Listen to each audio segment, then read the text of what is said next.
The air crackled with unspoken tension, a silent storm brewing between us. I knew, deep down, that tonight was a point of no return. A dangerous game, but one we were both willing to play. Would we be caught in the whirlwind of our desires, or would we find the strength to pull back before it was too late? Maya and I, two souls intertwined since our college days, had shared every facet of life. Laughter, tears, secrets, and heartaches. Then came Liam, her charming, successful husband. At first, I was genuinely happy for Maya. They seemed like the perfect couple, a match made in heaven. Liam, with his magnetic personality and undeniable charisma, was the life of every party. I had no reason to doubt their happiness. But as time passed, a subtle shift occurred. Liam's gaze lingered a fraction too long. His smiles carried a hidden meaning, an unspoken language that unsettled me. He was always the perfect gentleman, but there was an intensity in his eyes that went beyond mere politeness. Maya, often consumed by her demanding job, left Liam to his own devices. Business dinners, late nights at the office, or casual stop-ins at my apartment, supposedly to drop off something Maya had forgotten. I tried to brush off the growing closeness, but the electric tension between us was undeniable. The more time I spent with Liam, the more I realized the undeniable attraction that simmered between us. And what scared me most was the undeniable pull I felt towards him. One evening, Maya had to attend a last-minute work event, leaving Liam with a free night. He showed up at my doorstep, a folder in hand, claiming it was something Maya had left behind. "Hey," he said, his smile warm, yet his eyes held a spark that made my heart race. Maya left these papers behind. I invited him in, and we settled on the couch, engaging in small talk. But the air was thick with unspoken words, a silent acknowledgement of the forbidden desire that hung between us. Every time he laughed, his hand brushed against mine, sending shivers down my spine. His gaze lingered, a silent question hanging in the air. I knew he was testing the waters, gauging my reaction, and with each passing moment, the pull grew stronger. "Maya really cherishes your friendship," he said, his voice softer now. "You're a true confidant." I smiled, but there was an underlying tension in his words. "She's my best friend, Liam. I'd do anything for her." He leaned closer, his eyes searching mine. "I know, but I've always wondered." His voice trailed off, leaving the sentence unfinished, the unspoken words hanging heavy in the air. His scent, a blend of warm musk and masculine allure, filled my senses, intoxicating me. "Wondered what?" I asked, my voice barely a whisper. His smile deepened, his eyes intensifying. "I've wondered what it would be like to kiss you." The words hit me like a tidal wave, but I didn't pull away. My heart pounded, my body betraying me, yearning for his touch. "I shouldn't," I began, but the words sounded hollow, even to my own ears. He was already too close, his face inches from mine. And then, without thinking, I closed the gap between us. His lips met mine, a kiss that was both gentle and demanding, leaving no room for doubt. My body responded instinctively, pressing closer to his, my lips parting to allow him deeper access. The kiss deepened, his hands moving to my waist, pulling me closer with an intensity I hadn't realized I craved. He tasted like whiskey and something else, an intoxicating blend that made my head spin. I couldn't think, couldn't reason. All that mattered was the feel of his hands, the heat radiating from his body, the way he pressed against mine.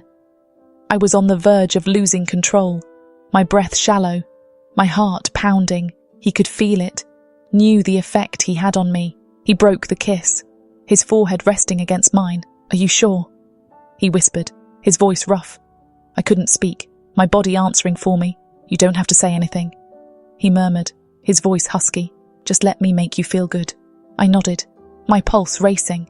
This was it, the point of no return. The air between us crackled with anticipation, a forbidden excitement that felt both dangerous and exhilarating. As Liam led me towards the bedroom, the world outside faded away, replaced by the electric tension that filled the room. His hands never left my body, each touch a spark against my skin, sending shivers down my spine. He gently cupped my face, his thumbs caressing my cheeks, his lips hovering above mine before descending in a deep, urgent kiss.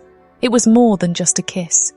It was an invitation, a promise of something we had both craved for weeks. A shiver ran through me as his hands moved down my neck, tracing the curve of my collarbone before slipping beneath the fabric of my blouse. His touch was warm, firm, yet tender, savouring every moment. The blouse loosened, the fabric sliding away under his fingers, revealing more of my skin. His gaze fell upon me, taking in every inch of me.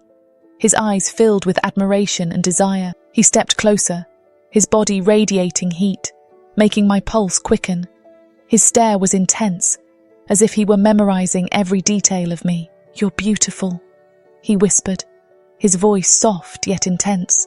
The compliment sent a wave of warmth through me, and I pulled him closer, the space between us vanishing, the world outside fading away. His lips moved down my neck, sending shivers through me. My hands gripped his shoulders, pulling him closer, giving him more access.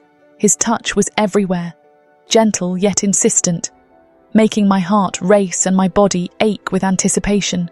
Each kiss, each caress, made me feel more alive, more aware of him, more lost in the sensations that flooded through me. He moved with confidence, his hands exploring me in a way that made everything else seem distant. He paused, his lips hovering above my skin, his breath warm against me. "Are you sure?" he asked, his voice soft yet filled with a strange mix of uncertainty and resolve. My body answered for me, pulling him closer, pressing myself against him. His hands gripped me tightly, as if he would never let go, and I didn't want him to. Without another word, he helped me remove the last of my clothes, his movements deliberate yet tender. When I stood before him, vulnerable and exposed, the air crackled with an intensity that was almost unbearable. Liam stepped back, his gaze never leaving mine, his eyes filled with longing, raw and untamed desire. It wasn't overwhelming. It felt like freedom, like surrendering to something we could no longer resist. I reached for him, pulling his shirt over his head, my pulse racing. Words were unnecessary now. The connection between us was all that mattered, the electric tension building with every touch, every kiss. As I pressed my body against his, I could feel the heat of him, the firmness of his chest beneath my fingertips, our bodies moving together in a rhythm that felt as natural as breathing. The world outside ceased to exist, replaced by the here and now, the way he made me feel. His hand slid down my back, pulling me closer as his lips crashed into mine again, fierce and hungry. It was urgent, desperate, a release of everything we had held back for so long. I responded in kind, matching his energy, moving against him with a sense of urgency. The silence that followed was heavy, charged. What had just happened? My mind replayed every moment, every touch, and I couldn't help but wonder what it all meant. Had we crossed a line that could never be uncrossed?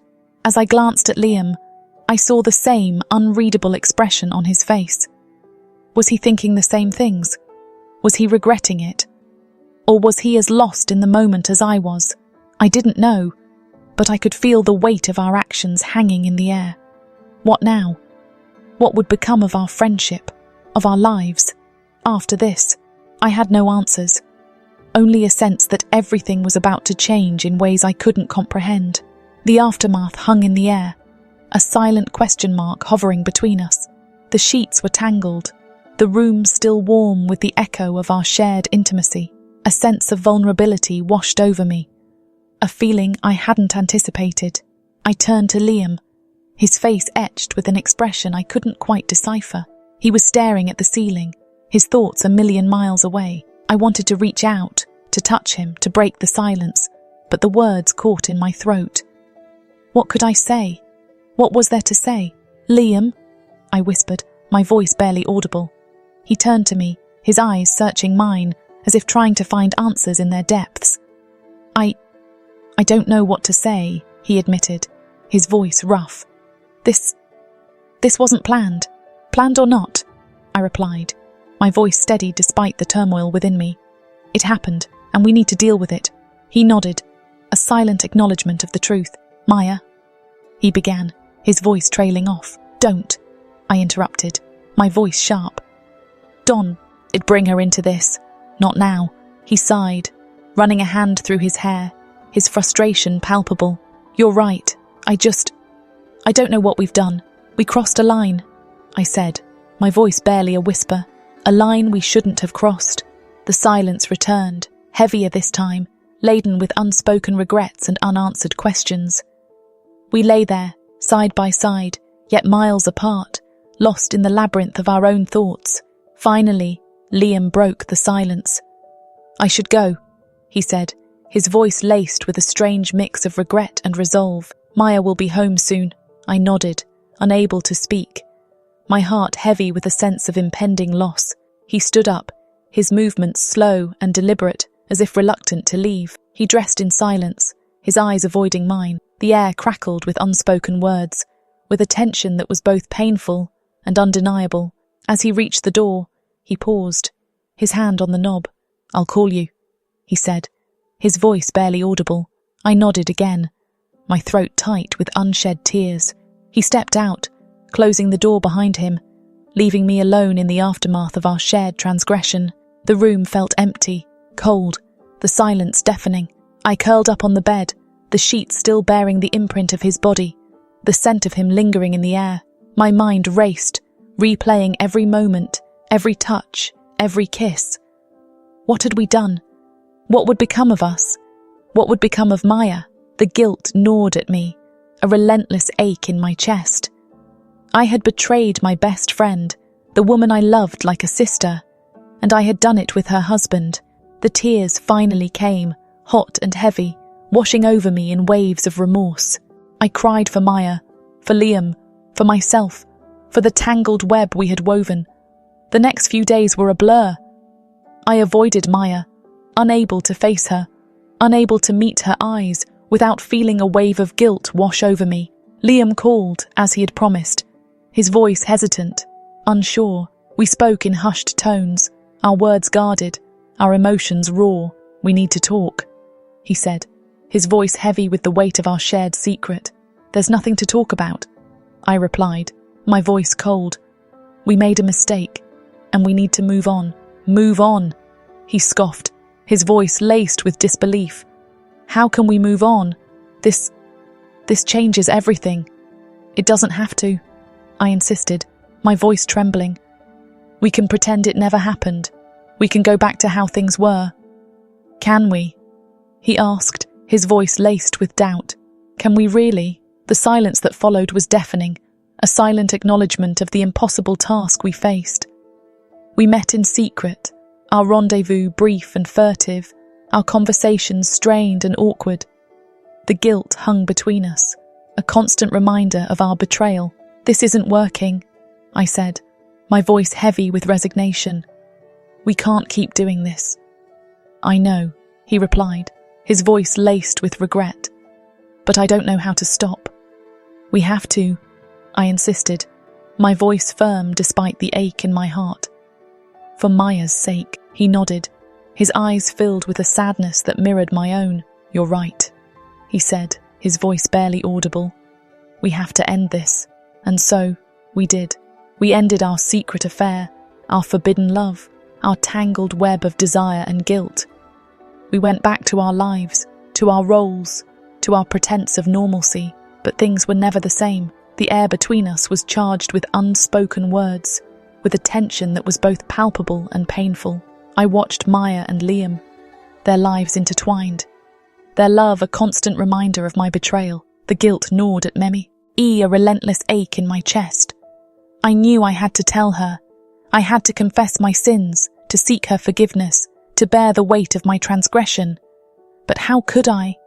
How could I shatter her world, destroy her happiness, betray her trust?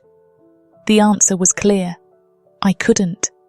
I couldn't bring myself to confess, to inflict such pain on the woman I loved like a sister. And so, I carried the burden of my secret, the weight of my guilt, the ache of my betrayal. I lived with the knowledge that I had crossed a line that could never be uncrossed. Let me know when you are ready for the final part of the story. You stopped this response, years passed, each one a silent testament to the secret I carried. Maya and Liam remained a picture of happiness, their love a beacon of warmth in my otherwise shadowed existence. I watched them build a life, a family, their joy a constant, bittersweet reminder of what I had almost stolen. The guilt, though dulled by time, never truly faded. It lingered in the quiet moments, a whisper in the back of my mind, a constant nagging reminder of my transgression. I learned to live with it, to compartmentalize it, to bury it beneath the surface of my daily life. Liam and I maintained a strained, polite distance. We were cordial, friendly even, but the unspoken words hung heavy between us, a silent acknowledgement of our shared past. We were ghosts of what we could have been, bound by a secret that could never be revealed. One evening, Maya called, her voice filled with excitement. "I'm throwing a surprise anniversary party for Liam," she said, her voice bubbling with anticipation. "And I need your help." My heart sank. The thought of being in such close proximity to Liam, surrounded by their shared happiness, was almost unbearable, but I couldn't refuse. I owed her that much. The party was a whirlwind of laughter, music, and celebration. Maya was radiant, her joy infectious. Liam, too, was beaming, his eyes filled with love and gratitude. I watched them, their happiness a stark contrast to the turmoil within me. As the night wore on, I found myself drawn to Liam, the unspoken words between us growing louder with each passing moment. We stood on the balcony, overlooking the city lights, the silence heavy with unspoken confessions. "It's been years," he said, his voice low, almost a whisper, "and yet, it feels like yesterday." "It does," I replied, my voice barely audible. "Some things never fade." He turned to me, his eyes searching mine. "Do you ever wonder? What if?" "Every day," I admitted, my voice trembling. "But it doesn't matter. We made our choices, and we have to live with them," he finished, his voice laced with regret. The silence returned, heavy and charged. The unspoken words hung in the air, a testament to the love that could have been, the life we could have shared. Suddenly, Maya's voice broke through the silence. "There you two are," she exclaimed, her voice filled with warmth. "I've been looking for you everywhere." She joined us on the balcony, her arm linked through Liam's, her smile radiant. "Isn't it a beautiful night?" she asked, her eyes sparkling. "It is," I replied, my voice strained. We stood there, the three of us, bound by a shared past, a secret that could never be revealed. The city lights twinkled below, a silent witness to our tangled lives. As the night drew to a close, I knew it was time to leave. I kissed Maya goodbye, her warmth a stark contrast to the coldness within me. "Thank you for everything," she said, her voice filled with gratitude. "You're the best friend a girl could ask for." Her words were like a knife to my heart, a reminder of my betrayal. I smiled, a hollow gesture, and turned to leave. As I walked away, I glanced back at them, their figures silhouetted against the city lights. They were a picture of happiness, a testament to their love. I knew then that I had made the right choice. I had sacrificed my own happiness for theirs, for the sake of their love, for the sake of Maya. The guilt, though still present, felt lighter, less burdensome. I had learned to live with it, to accept it as a part of my past. I walked into the night, the city lights guiding my way, the silence a comforting companion. I was alone, but I was at peace. The secret I carried would remain buried, a silent testament to the love that could have been, the life I had chosen not to live, and that, I knew, was for the best. Years turned into decades. Maya and Liam's love story became a legend within our circle, a testament to enduring devotion. I watched their children grow, their grandchildren arrive, each milestone a poignant reminder of the life I'd observed from the periphery. One crisp autumn day, I received a call. Maya's voice was frail, a stark contrast to the vibrant woman I'd known. Liam had passed away peacefully in his sleep. The news hit me with a force I hadn't anticipated. a wave of grief that washed over me, a strange mix of sorrow and regret. At the funeral, I stood beside Maya, her grief a tangible presence, a heavy cloak that enveloped us both. I watched as their children eulogized their father, their words a testament to his love, his kindness, his unwavering devotion to Maya. As the service ended, Maya turned to me, her eyes filled with a lifetime of shared memories. "He loved you, you know," she said, her voice barely a whisper. "He always cherished your friendship." Her words were a balm to my soul, a quiet absolution. I nodded, unable to speak, the weight of my secret pressing down on me. Years later, as I sat alone in my quiet apartment, surrounded by the echoes of a life lived on the sidelines, I received a letter. It was from Maya, written shortly before her own passing.